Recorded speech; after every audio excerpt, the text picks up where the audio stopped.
bien-aimés dans le Seigneur Jésus-Christ, que la grâce et la paix de notre Seigneur vous soient multipliées avec abondance. À partir de ce matin, je voudrais que nous méditions ensemble sur le sujet du bonheur. Dieu veut-il réellement que tu sois heureux? Veut-il réellement de ton bonheur? En effet, parfois, la vie chrétienne peut paraître comme une vie de pénitence et de contrition continuelle. Et Dieu, notre Père, peut paraître comme un rabat-joie. Par contre, en parcourant la Bible, on découvre très vite que le Seigneur désire que ses fidèles, c'est-à-dire nous, qui par la foi en Jésus-Christ lui appartenions, Dieu veut que nous éprouvons, nous ayons la joie et nous éprouvons le bonheur. Le problème est que nous voudrions définir et déterminer par nous-mêmes les choses qui nous rendront heureux. Nous voulons définir et déterminer ce qui fera notre bonheur. Oh, si je pouvais avoir ceci ou cela, je serais heureux. Oh, si je pouvais être ceci ou cela, je connaîtrais le bonheur. Alors, je voudrais prendre ce temps, ce jour, pour lire quelques versets dans les psaumes qui parlent du bonheur et la joie des fidèles.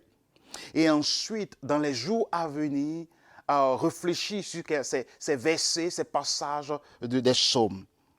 Heureux l'homme qui ne marche pas selon le conseil des méchants et qui ne s'arrête pas sur la voie des pécheurs et qui ne s'assied pas en compagnie des moqueurs, mais qui trouve son plaisir dans la loi de l'Éternel et qui la médite jour et nuit. Psaume 1, versets 1 à 2.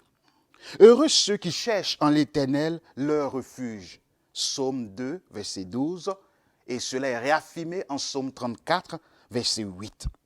Heureux l'homme à qui l'Éternel n'impute pas d'iniquité et dans l'esprit duquel il n'y a point de fraude. Psaume 32, verset 2. Encore heureux l'homme qui place en l'Éternel sa confiance et qui ne se tourne pas vers les hautains et les menteurs. Psaume 40, 5 et 84, 13. Voici un autre très intéressant qui nous parle de comment le Seigneur envisage notre bonheur et notre joie. Heureux celui qui s'intéresse aux pauvres. Psaume 41, verset 2. Et ensuite, heureux celui que tu choisis et que tu admets dans ta présence pour qu'il habite dans tes parvis. Nous nous rassasierons du bonheur de ta maison, de la sainteté de ton temple. Psaume 65, verset 5. Heureux ceux qui habitent ta maison, ils peuvent te célébrer encore. Heureux ceux qui placent en toi leur appui. Ils trouvent dans leur cœur des chemins tout tracés. Psaume 84, verset 5 à 6. Et voilà encore un autre qui parle du bonheur, de la joie que le Seigneur désire pour ses fidèles. Heureux l'homme que tu châties, ô Éternel, et que tu instruis par ta loi. Psaume 94, verset 12. Et enfin, heureux ceux qui observent la loi, qui pratiquent la justice en tout temps. Psaume 106, verset 3. Comme tu le vois ici, Dieu désire que tu sois heureux. Et il définit bien comment tu pourrais l'être. Il définit bien ce qui pourrait nous rendre heureux.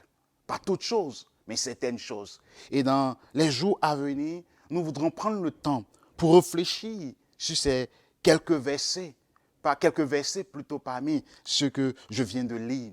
Mais d'ici là, que la grâce du Seigneur Jésus-Christ, l'amour de Dieu et la communication du Saint-Esprit soient avec vous tous et que le Seigneur vous bénisse.